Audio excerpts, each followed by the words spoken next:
நீங்கள் பார்த்துக் கொண்டிருப்பது 24 நியூஸ் தமிழ். ஐயூர் கவிநகர் ஸ்ரீ வளம்புரி விநாயகர் கோவிலில் 5ஆம் ஆண்டு திருவிளக்கு பூஜை. மதுரை மாவட்டம் அலங்காநல்லூர் அருகே உள்ள ஐயூர் கவிநகரில் அமைந்துள்ள ஸ்ரீ வளம்புரி விநாயகர் கோவிலில் விநாயகர் சதுர்த்தியை முன்னிட்டு சனிக்கிழமையன்று விநாயகருக்கு பொங்கல் வைத்து சுண்டல், பொரிக்கடலை, ஆப்பிள், பேரிக்காய், கொய்யாப்பழம், வாழைப்பழம், வெற்றிலை பாக்கு உள்ளிட்டவைகள் படைக்கப்பட்டு பல்வேறு மலர்களால் ஆன மாலை அணிவித்து சிறப்பு பூஜைகள் நடைபெற்றது. தொடர்ந்து அடுத்த நாள் ஞாயிற்றுக்கிழமையன்று மாலை கோவில் வளாக பகுதியில் 5ஆம் ஆண்டு 108 திருவிளக்கு பூஜையும் நடைபெற்றது. பூஜையில் கலந்து கொண்ட பெண்களுக்கு கோவில் சார்பாக மஞ்சள், குங்குமம் உள்ளிட்டவைகள் வழங்கப்பட்டது. கோவிலுக்கு வருகை தந்த பக்தர்களுக்கு பூஜை பொருட்களும் அன்னதானமும் வழங்கப்பட்டது. இவ்விழா ஏற்பாடுகளை ஐயூர் கவிநகர் பொதுமக்கள் செய்திருந்தனர்.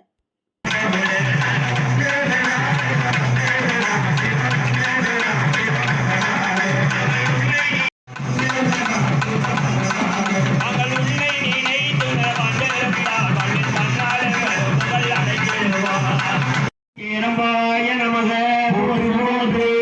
கந்த பூர்வதா